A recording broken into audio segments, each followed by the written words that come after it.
Les amours d'un faux col de Hans Christian Andersen, lu par Camille pour Audiocité. Il y avait une fois un élégant cavalier dont tout le mobilier se composait d'un tire-botte et d'une brosse à cheveux. Mais il avait le plus beau faux col qu'on eût jamais vu. Ce faux col était parvenu à l'âge où l'on peut raisonnablement penser au mariage. Et un jour, par hasard, il se trouva dans le cuvier à lessive en compagnie d'une jarretière. « 1000 boutons !» s'écria-t-il. « Jamais je n'ai rien vu d'aussi fin et d'aussi gracieux.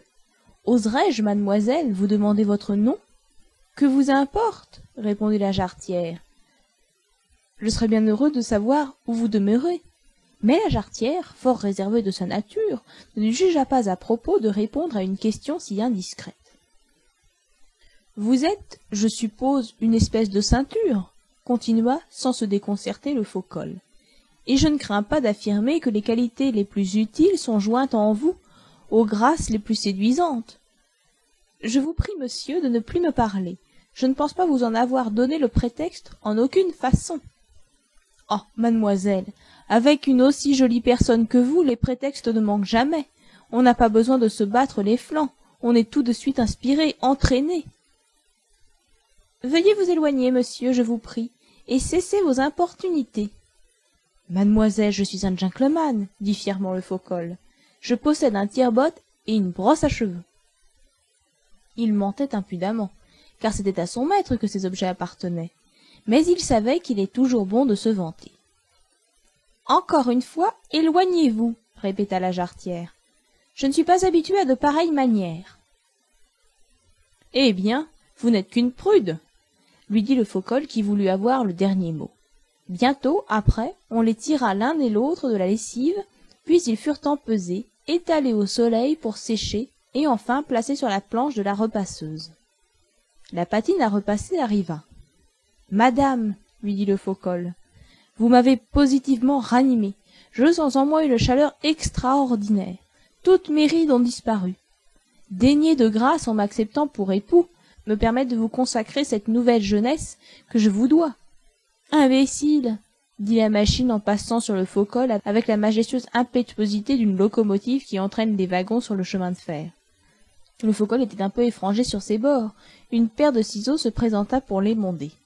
« Oh !» lui dit le faux col, « vous devez être une première danseuse. Quelle merveilleuse agilité vous avez dans les jambes. Jamais je n'ai rien vu de plus charmant. Aucun homme ne saurait faire ce que vous faites. »« Bien certainement, » répondit la paire de ciseaux en continuant son opération. « Vous mériteriez d'être comtesse. Tout ce que je possède, je vous l'offre en vrai gentleman. C'est-à-dire moi, mon tire-botte et ma brosse à cheveux. »« Quelle insolence !» s'écria la paire de ciseaux. « Quelle fatuité !» Et elle fit une entaille si profonde au faux col qu'elle le mit hors de service. « Il faut maintenant, pensa-t-il, que je m'adresse à la brosse à cheveux. »« Vous avez, mademoiselle, la plus magnifique chevelure. Ne pensez-vous pas qu'il serait à propos de vous marier ? » ?»« Je suis fiancée au tire-botte, » répondit-elle. « Fiancée !» s'écria le faux col. Il regarda autour de lui, et ne voyant plus d'autre objet à qui adresser ses hommages, il prit dès ce moment le mariage en haine. Quelque temps après, il fut mis dans le sac d'un chiffonnier et porté chez le fabricant de papier. Là se trouvait une grande réunion de chiffons, les fins d'un côté et les plus communs de l'autre. Tous ils avaient beaucoup à raconter, mais le faux col plus que pas un. Il n'y avait pas de plus grand fanfaron. « C'est effrayant combien j'ai eu d'aventures, » disait-il, « et surtout d'aventures d'amour. Mais aussi j'étais un gentleman des mieux posés. J'avais même un tire-botte et une brosse dont je ne me servais guère.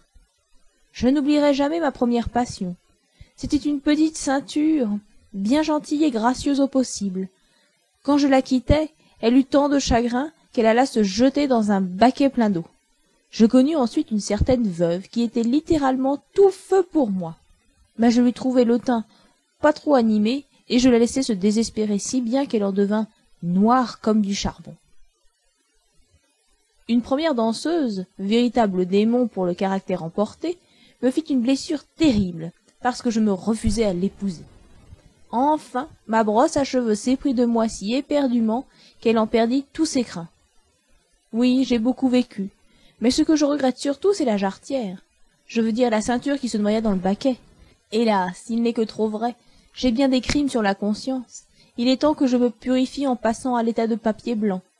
Et le faux col fut, ainsi que les autres chiffons, transformé en papier.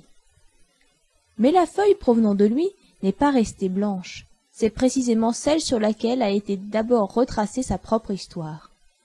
Tous ceux qui, comme lui, ont accoutumé de se glorifier de choses qui sont tout le contraire de la vérité, ne sont pas de même jetés au sac du chiffonnier, changés en papier et obligés, sous cette forme, de faire l'aveu public et détaillé de leur hâblerie.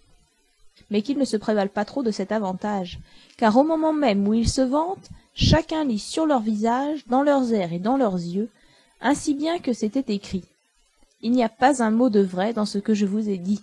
Au lieu de grand vainqueur que je prétends être, ne voyez en moi qu'un chétif faux col, dont un peu d'empois et de bavardage compose tout le mérite.